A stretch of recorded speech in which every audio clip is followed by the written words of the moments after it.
Como a brincadeira e os processos de intervenção da terapia ocupacional podem ajudar os seus alunos com transtorno do espectro autista? Fique conosco até o final desse vídeo e descubra. Olá, seja muito bem-vindo ao nosso canal. Eu sou a Mara Duarte da Costa, mentora aqui do Grupo Rema, e eu estou muito feliz em compartilhar nossa jornada de conhecimento com você. E hoje nós vamos desvendar como a terapia ocupacional, através do brincar, pode ser fundamental no autismo e também contribuir para avaliar, analisar o desempenho desses alunos. E para isso, teremos a honra de contar com a presença do professor Tiago Ribeiro, um renomado especialista em saúde mental, para nos guiar neste caminho. Quer desvendar esse e outros segredos com a gente? Então se inscreva no nosso canal, ative as notificações para não perder nada. Estamos prestes a revelar algo que vai ajudar você na sua jornada com a criança com TEA. Vamos começar então? Professor Tiago, que é terapeuta ocupacional, é com você. O assunto aqui com vocês é falar um pouquinho sobre como que a TO, né, a gente fala TO, a terapia ocupacional, ela faz a sua intervenção através de um processo do brincar, né? Quando a gente atende as crianças, a gente vai muito num processo também dentro dessa estratégia lúdica, como uma forma aí dentro da nossa intervenção. Então, coloquei aí também o Instagram, eu costumo colocar alguns materiais, eu acho que é legal quem quiser também acompanhar. Trabalho bastante aí com esses contextos aí, tanto no TEA, da saúde mental, na TO, então ficam todos convidados. Então vamos lá, vamos começar a entender um pouquinho a ideia, né, que a gente comece a entender um pouco, bom, primeiro, né, os objetivos da TO, acho que para quem não conhece, para quem não é TO, né, e está participando aqui do evento, a gente tem um trabalho muito voltado, né, para a questão das atividades de vida diária das pessoas, né, do público que a gente atende. E dentro da nossa intervenção, do nosso objetivo, a gente vai visar ali, né, melhorar alguns fatores do desempenho, de como essas pessoas, né, então criança, adulto, adolescente, idoso, desempenham as suas atividades. Então, um dos objetivos que nós temos é melhorar a autonomia, né, e independência das pessoas nas atividades da vida diária, que é o que a gente denomina ali como AVDs. Também, né, a gente tem como um dos objetivos aí da nossa intervenção é facilitar esses processos de inclusão, né, de criar uma estratégia mais adaptativa, então, trabalhando aqui no contexto da criança, dessa relação da criança com o ambiente, né, o ambiente onde ela está, então, seja o ambiente familiar, o ambiente escolar, um contexto social, então a gente vai olhar muito para essa interação da criança no ambiente. Então, isso é interessante porque a gente pode olhar o ambiente e pensar que fatores ou barreiras esse ambiente acaba gerando nessa interação, nessa participação, né, da criança, ou facilitadores, né, estratégias facilitadoras ali, que também vão contribuir aí nessa relação, né, da criança com o ambiente. Também a gente vai estimular muito um processo desse desenvolvimento, né, procurar estimular habilidades nessas crianças que vão contribuir para melhorar o desempenho delas. Nas atividades que a gente fala, tanto do autocuidado, se vestir, se alimentar, atividades de estudo, né, do brincar, igual a gente vai estar falando hoje, melhorando essa independência delas. Tá? Então, acho que só um contexto aqui, para quem não conhece um pouquinho da TO, né, começar a se inteirar aí do que a gente faz. Para a gente poder fazer esse caminho até em relação ao contexto do TEA, né, e da nossa intervenção aí com as crianças dentro do processo do brincar, eu acho que vale uma introdução, tá, para a gente poder conversar. É interessante que esse assunto, né, a gente vai aprofundando bastante, né, nós temos uma pós, que é intervenções da TO no contexto do TEA, né, para criança e adolescente, onde a gente vai aprofundar bastante esse critério diagnóstico, esse contexto e o caminho, né, de como que o diagnóstico no TEA foi sendo formulado, né? E aí é interessante que a gente começa hoje a ver que a última definição que a gente tem aí de dois manuais principais, né, que a gente tem atualmente, que é o DSM, hoje ele está na 5ª versão. O DSM e a CID são livros de classificação de diagnóstico, tá? Principalmente que é o que o médico vai utilizar para dar o diagnóstico, né? Para formular aquela hipótese diagnóstica de quem ele está atendendo. Então, no caso, o DSM-5, né, que é agora a última versão, ele passou a considerar, então, o autismo como um espectro, né? E isso é bem interessante, assim, importante a gente já ter essa visão, porque quando a gente fala de autismo, a gente vai estar falando de um espectro, né? Então a gente pode encontrar crianças com diferentes níveis de dificuldades, né? De necessidades de apoio. Então, o DSM, ele passa a incluir, então, além desse processo do espectro, ele vai dividir o autismo em 3 níveis, né, de apoio. Então, sendo aquele autismo, né, aquele quadro leve, com nível de apoio leve, moderado e severo. Quando eu falo nível de apoio, eu estou me referindo à necessidade de ajuda que aquela criança vai ter para as atividades dela, para a questão da interação social e alguns elementos no dia a dia, né, que ela vai vivenciar.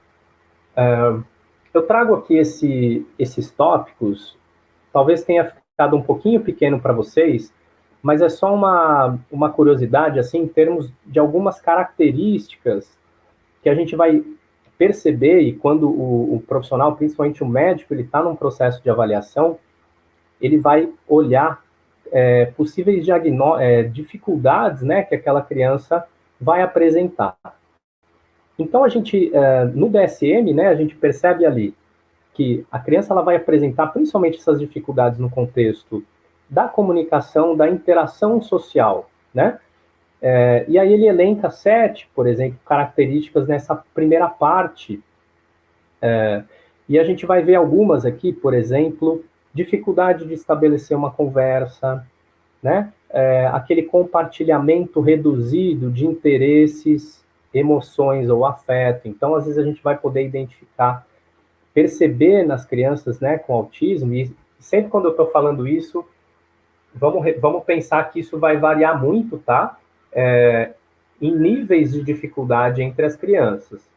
Então, mas no geral, algumas vão apresentar maior ou menor dificuldade em algumas dessas características, ok? Então, por exemplo, essa questão do compartilhamento reduzido, a gente percebe aquela questão, né, do quanto que a criança tem dificuldade de manter uma troca, né, na interação, né, ou mesmo compartilhar aquele interesse que é algo que, de algum repertório, dentro de um brinquedo, algum repertório, algum assunto que interessa muito aquela criança, a tendência é que ela fique muito focada naquele interesse, e ela tenha dificuldade de compartilhar, fazer uma interação a partir disso, né? Na relação. Então, a gente vê também um outro exemplo ali, dificuldade de contato visual, né? Isso muito bem característico, né? A gente acaba, às vezes, identificando dificuldade das crianças estabelecer um contato visual, manter esse contato visual, né? Como também é interessante, né? Às vezes a criança ela vai ter dificuldade de identificar, interpretar a questão, principalmente de aspectos não verbais, né? Então, quando a gente está falando expressões, né? Expressões faciais, a questão das emoções, isso é algo que muitas vezes é difícil para as crianças perceberem, muitas vezes demonstrarem, né? Numa relação, numa brincadeira, numa interação. Então, esse é um dos pontos aí também que a gente acaba percebendo, né?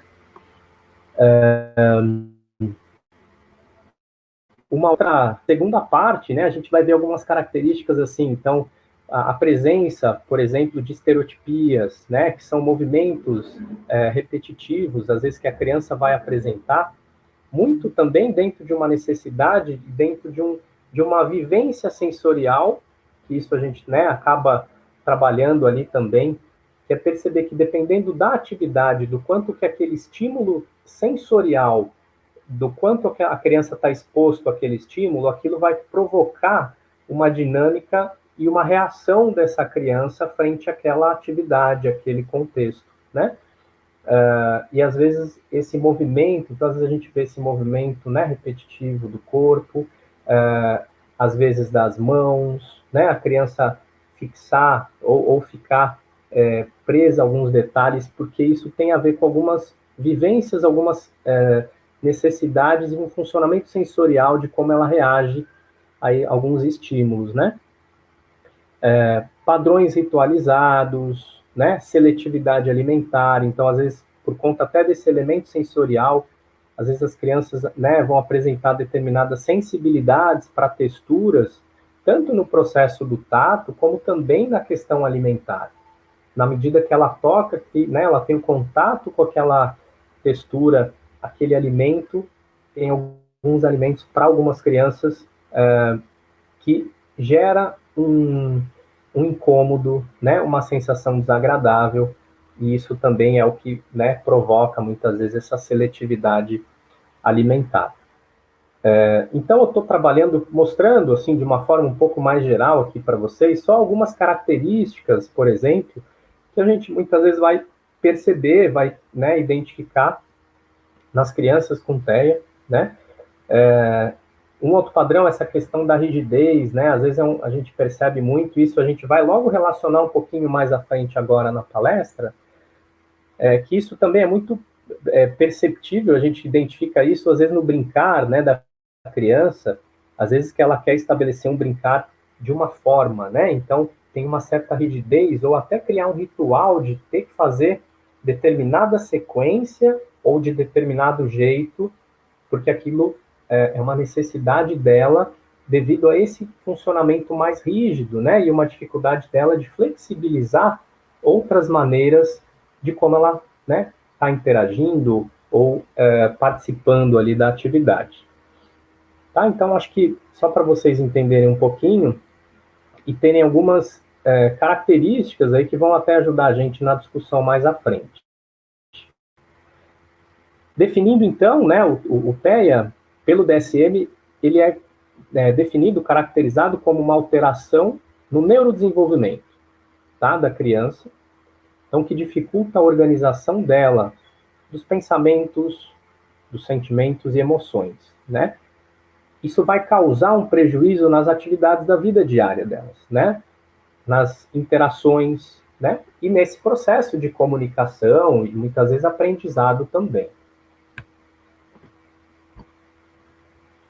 E aqui traz aquela ideia, né? Aquele conceito que eu trouxe para vocês, que eu apresentei para vocês em relação ao nível de apoio, né? A gente vai identificar dentro do espectro do autismo, né?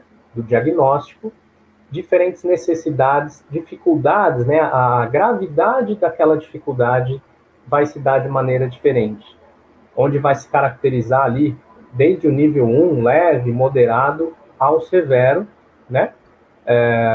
Então, o nível 1, geralmente a gente identifica a questão da síndrome de Asperger, né? É aquela criança que é verbal, consegue ter, sim, estabelecer um nível de interação, e muitas vezes, né, o processo cognitivo de aprendizado tá ok, ela vai, né, fluindo bem ali dentro de um contexto escolar, mas algumas características ela muitas vezes vai apresentar, né? Aquela questão, às vezes, da interação social, sim, num nível mais sutil, mas ela vai ter algum nível de dificuldade, uma questão sensorial.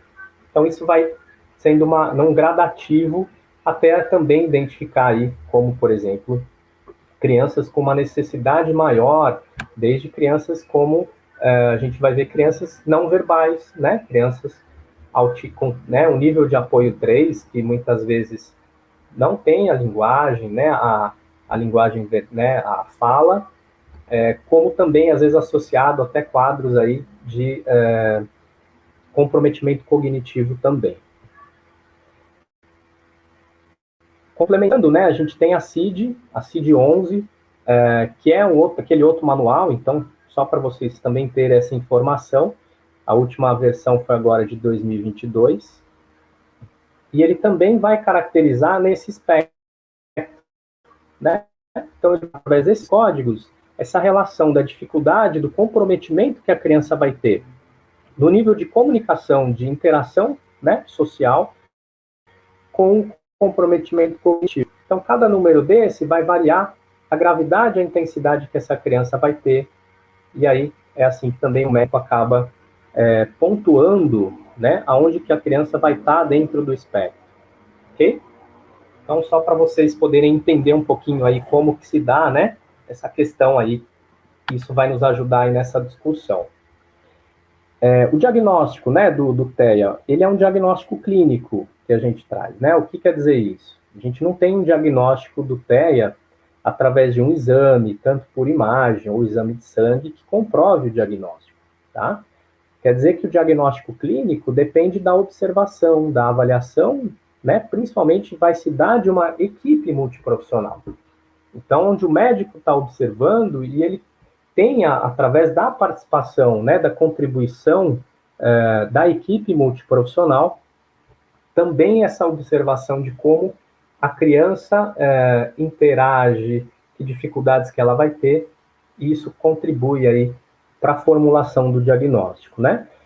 Hoje existem alguns questionários, né, de rastreio, que a gente fala, que ajudam a fazer um rastreamento inicial, né, pontuando já através de um checklist das dificuldades, e através dessa pontuação, isso dá um norte ali, né, de um caminho aí dentro da questão do TEA, né? Eles não são usados como um padrão de diagnóstico, mas eles são instrumentos para rastrear e, a partir disso, ser, né, aprofundado. Ok?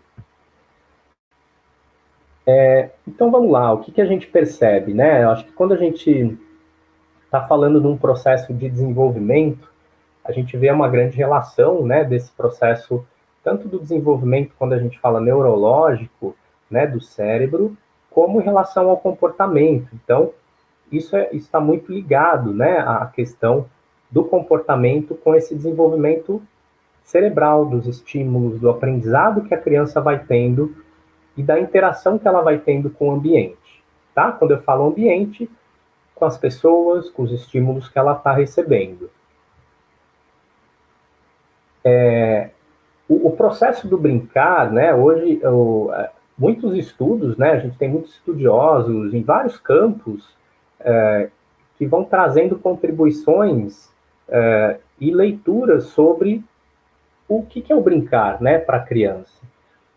O brincar, né, ele é a principal atividade realizada pela criança, né? Então, quando a gente, na terapia ocupacional, a gente olha muito, né, a gente estuda o processo das ocupações, do desenvolvimento, né, do desempenho ocupacional das pessoas. O principal desempenho ocupacional da criança é através do brincar, né? Onde ela vai aprender, onde ela vai se desenvolver. Ele, então, vai ter um papel fundamental nessa fase de vida, então, delas, né?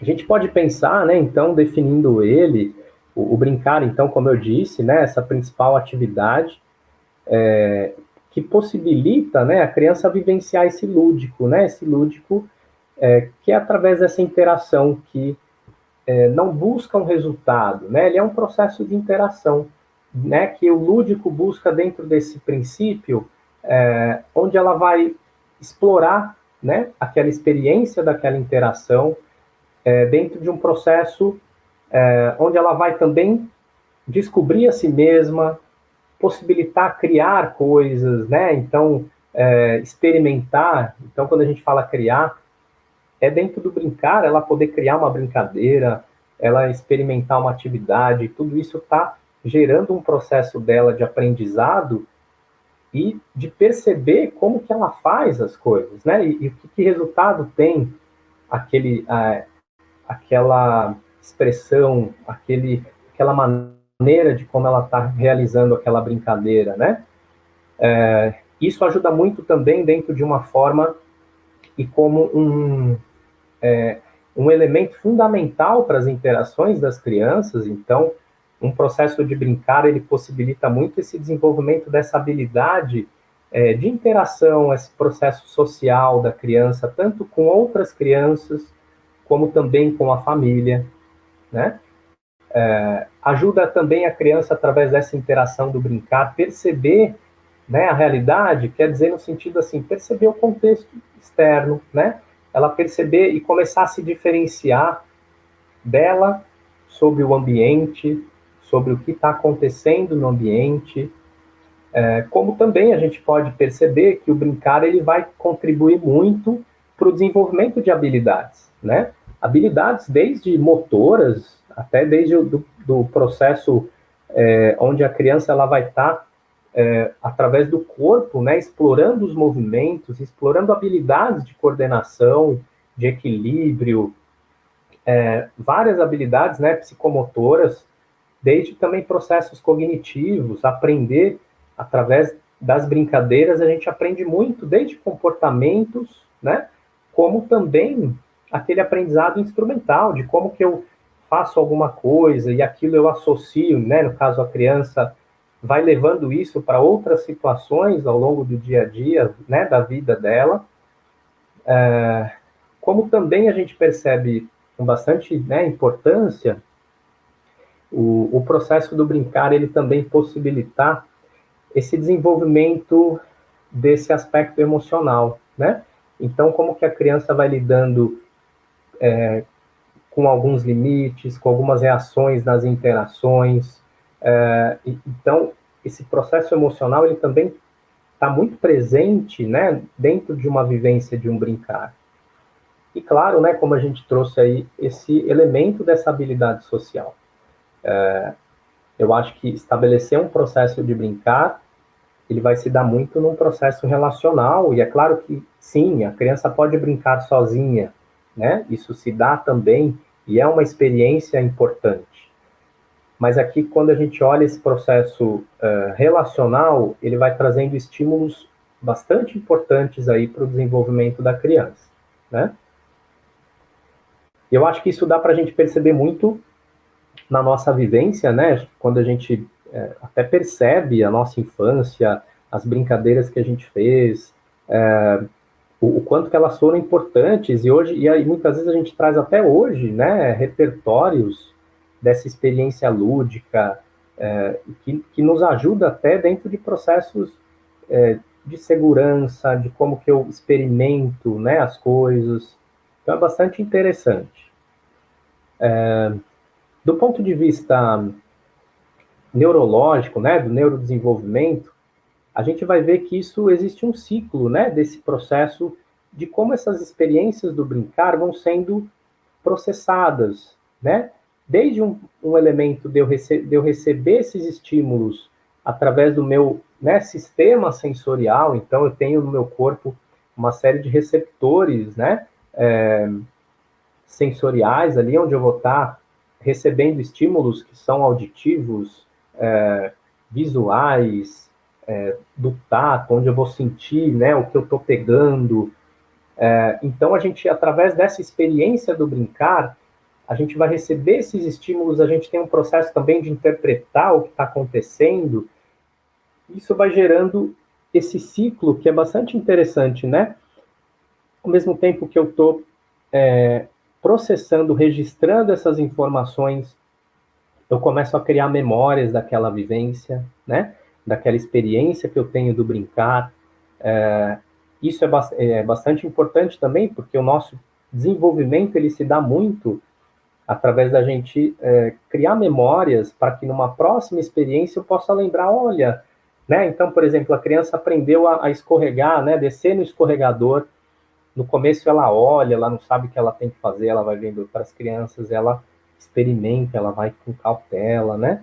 E depois, quando ela aprende, aquilo é muito mais fluido, então ela não precisa depois, numa outra vez, quando ela voltar, ter que reaprender como faz, né? Aquilo ela criou uma memória, né, motora de como que ela pratica, como que ela vai experimentar e o que que ela faz naquele brinquedo, por exemplo. Então, esse processo de memória ele é bastante interessante, porque ele vai fazer parte desse repertório, né, e desse aprendizado dentro do brincar. Então, só para vocês terem essa noção, né, do quanto que é complexo a vivência e esse caminho de quanto que, através do brincar, uma série de elementos ali são explorados, né?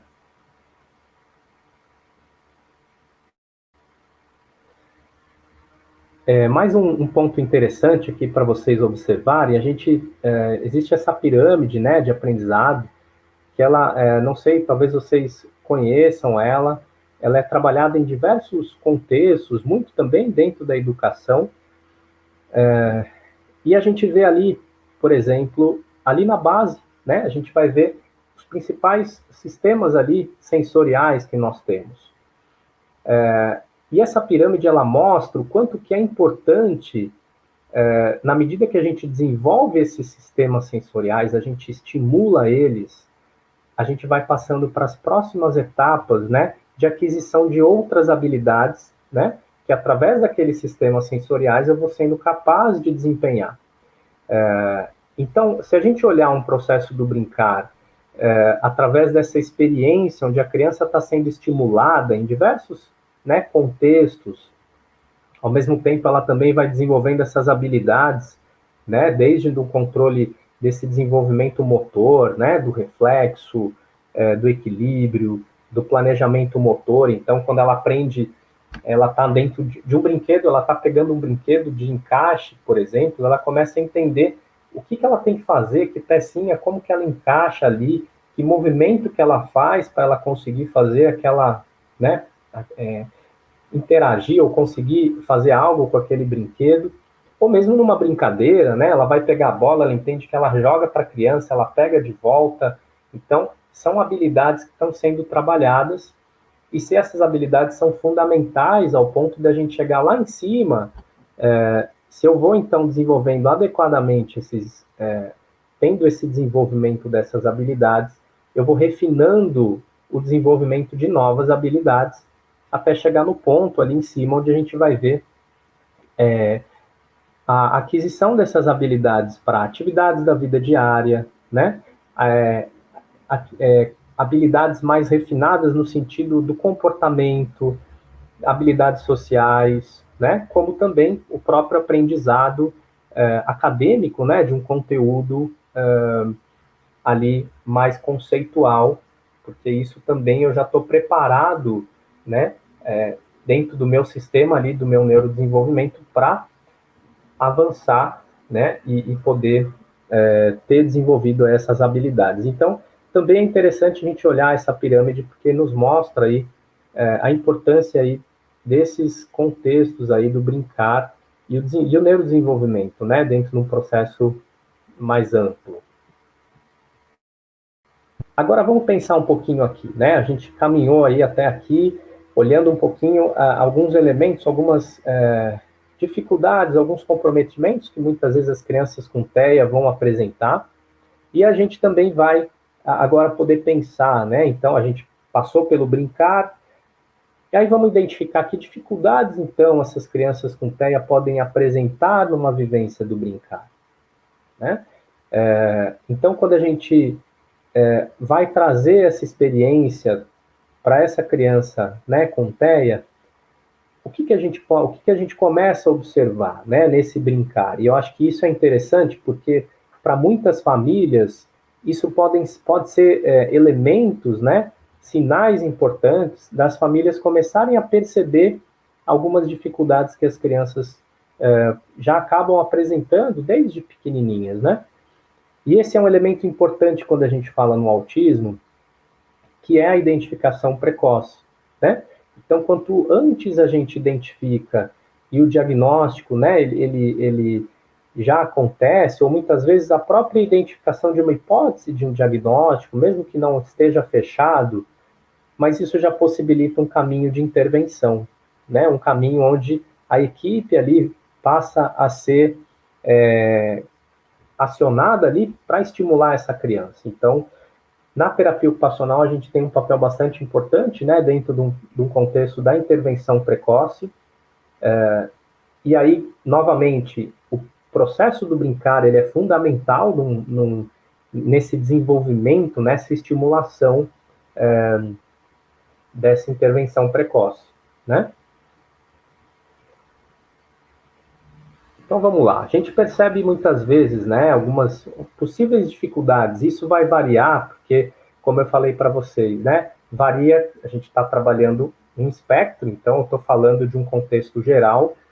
Isso vai se apresentar de maneira diferente para cada criança, dependendo do nível de dificuldade, de comprometimento que ela vai ter. Mas a gente vai perceber, então, algum desses ali, alguns com mais, né, um desses elementos, alguns com menos, mas esses elementos muitas vezes vão estar presentes nessa experiência aí, dentro do brincar para essas crianças com TEA, né? Então a gente vai ver dificuldade na área da linguagem, da comunicação. Então, às vezes, dentro de uma brincadeira, né, de uma atividade que a gente propõe, a gente já vai perceber uma dificuldade ali na interação, no processo, tanto, claro, a gente tanto refere a linguagem numa questão, tanto posso me referir a ela de algo verbal, ou a criança é ou não verbal, e como que ela faz, estabelece essa troca verbal, se ela for verbal ou não,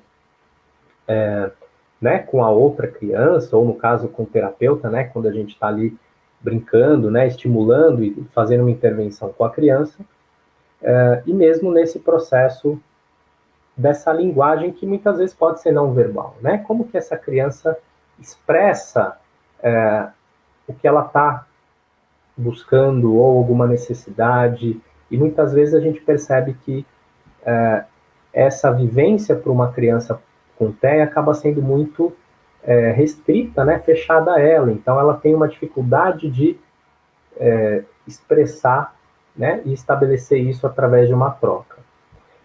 A gente percebe também, por exemplo, comportamentos repetitivos restritos, né? Então, aí a gente identifica, por exemplo, dentro de um brincar, né, aquela questão onde a criança ela costuma sempre brincar daquele jeito. Então, aquela questão clássica, né? A gente pega, às vezes, a criança ela gosta de brincar de carrinhos, ela bota sempre o carrinho do mesmo jeito no chão, tem um brincar mais estruturado, né? Onde muitas vezes, quando a gente procura entrar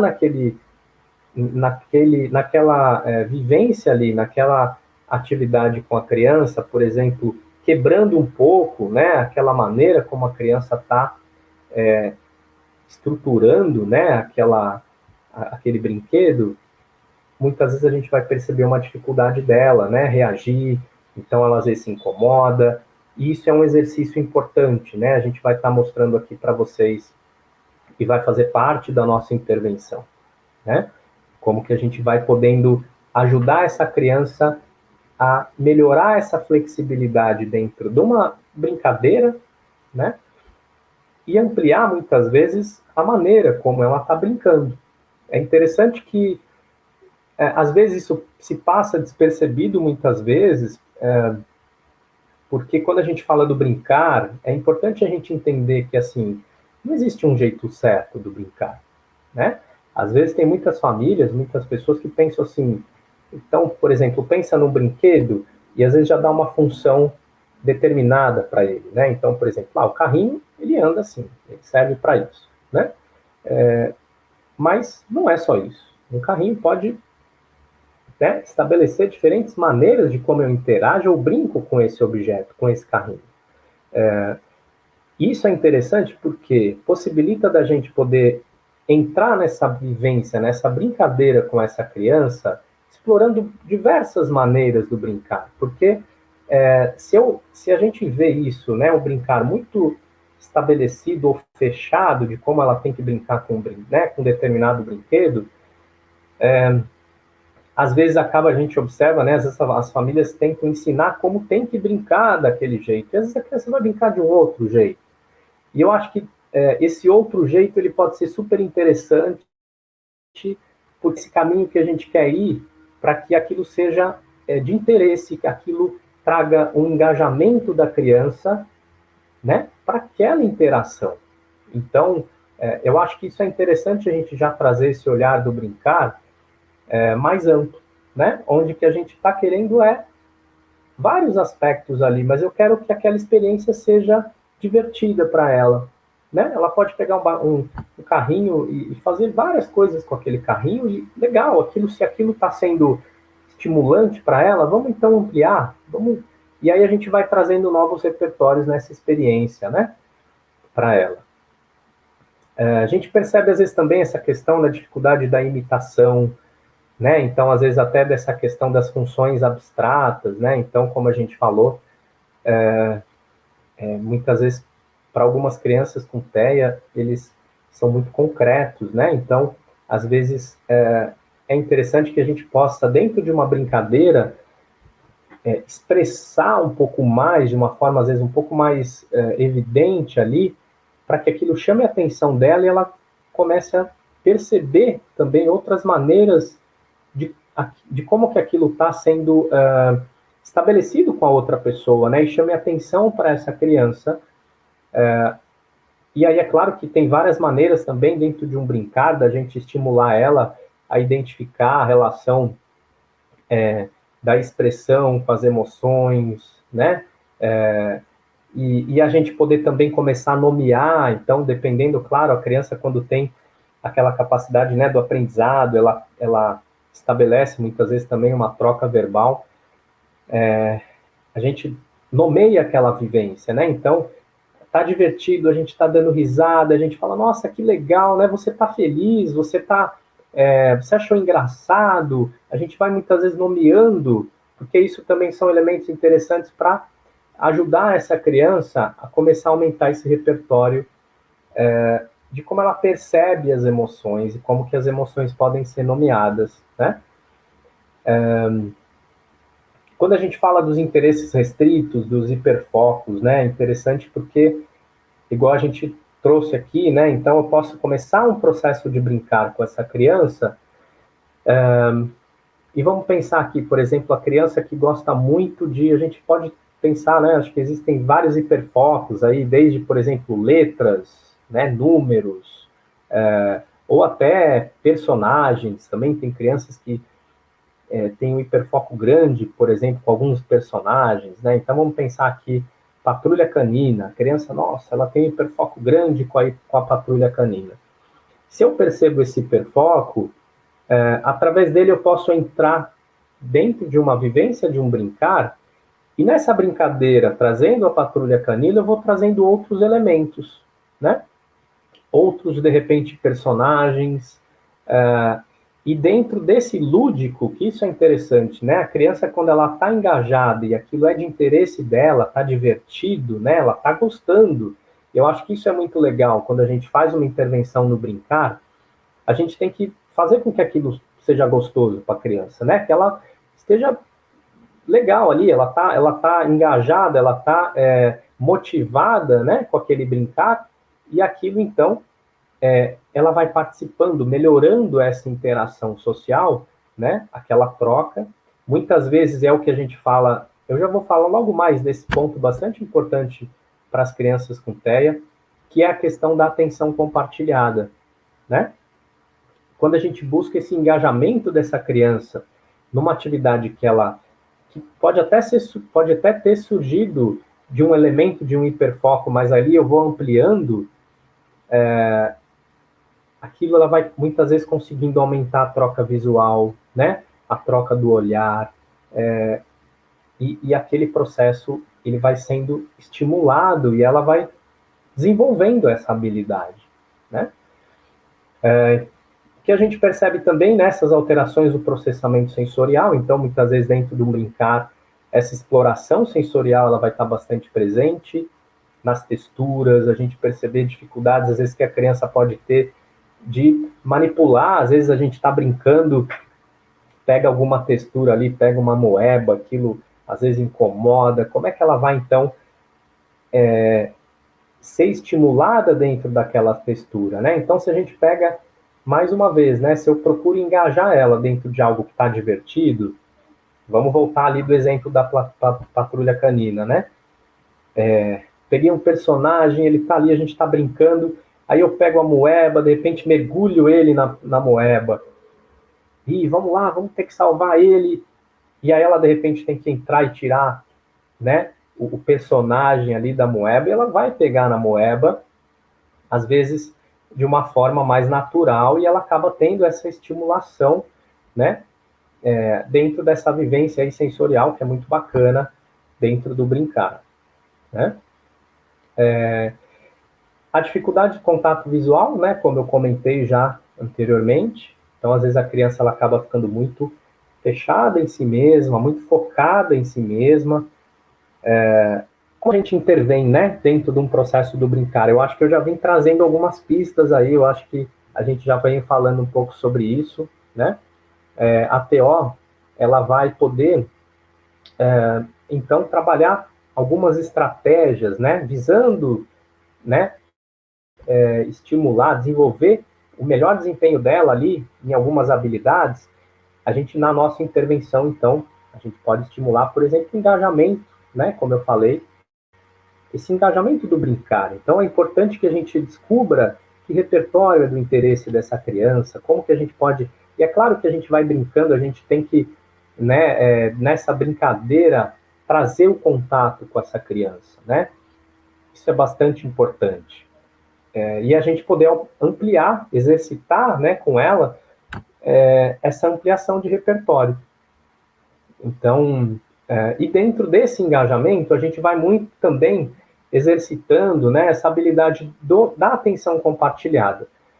Atenção compartilhada é essa habilidade da criança, então, fazer essa troca dentro de um brincar, né?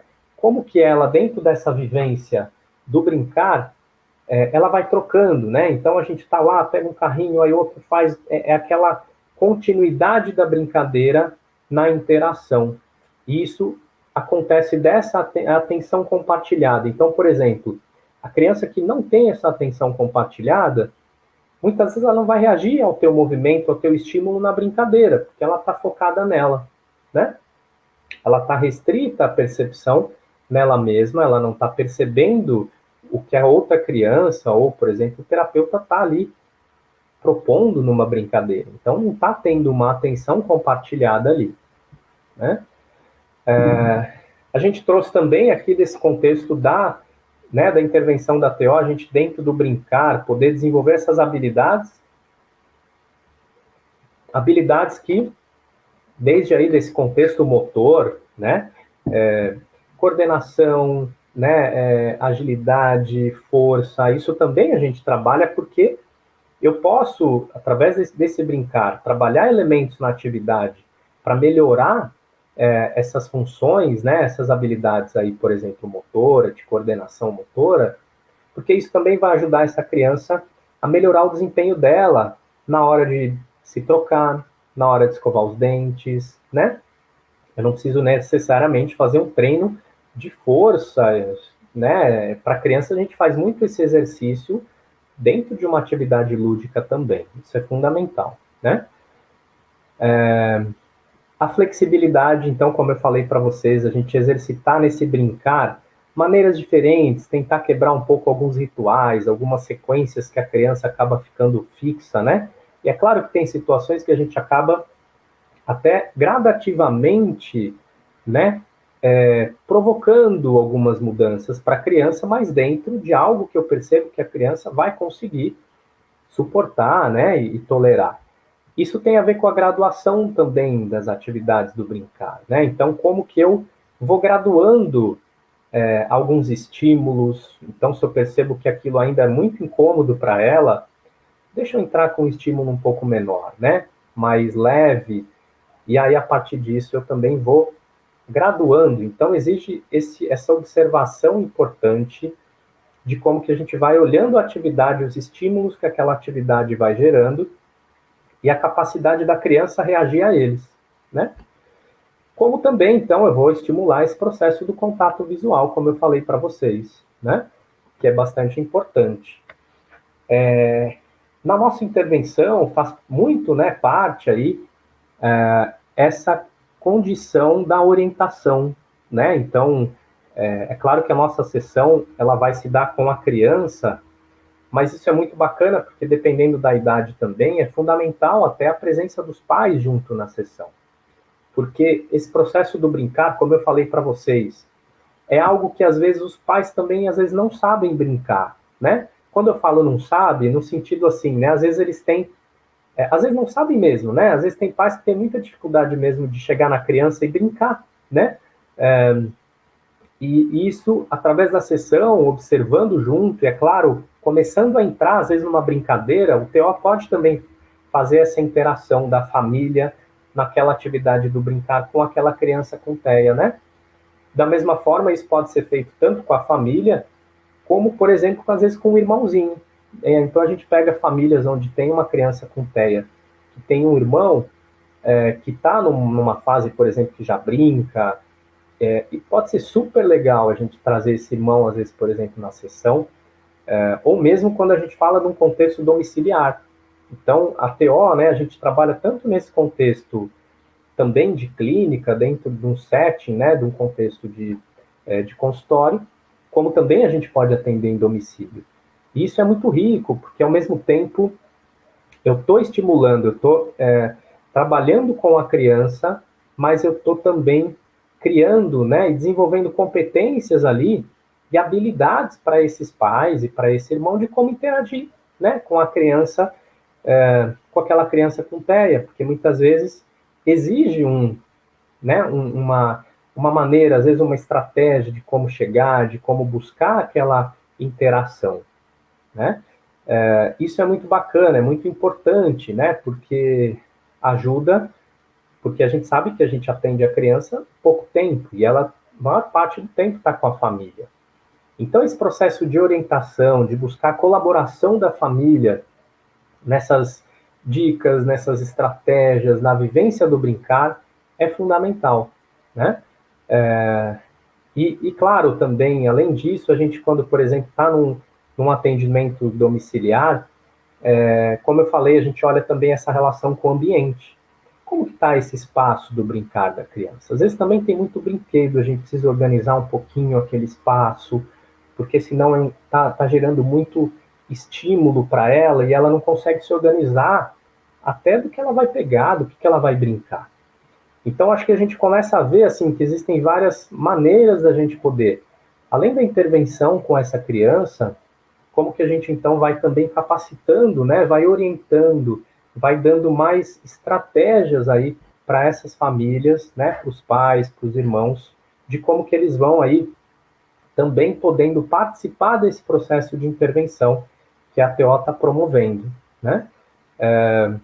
Isso é muito rico, eu acho que traz aí elementos bastante importantes aí dentro da nossa intervenção e da evolução, né, do quanto que essa criança vai podendo desenvolver esse potencial nesse processo de estimulação. Então, acho que é um processo bem dinâmico, eu acho que quis trazer um pouquinho para vocês aqui algumas dessas estratégias ali, de como que a gente vai, então, podendo olhar essa questão do brincar. Eu acho que a gente tem vários elementos, né, como eu trouxe aqui, para a gente começar a observar, e é claro, além da nossa observação, a gente começar a trazer isso, né? Obrigado por assistir até o final. E se você gostou desse vídeo, então não se esqueça de curtir e compartilhar com seus amigos. Isso ajuda muito a gente a disseminar o conhecimento para muito mais pessoas. E se ficou alguma dúvida ou sugestão, pode deixar aqui embaixo nos comentários que teremos o maior prazer em responder. Eu adoro quando vocês contam as histórias de vocês em sala de aula, porque isso enriquece muito a discussão. E aqui na Rema, o conhecimento não tem fim. Quer saber mais? Clique aqui no vídeo que está aparecendo na sua tela para aprender ainda mais. Até a próxima!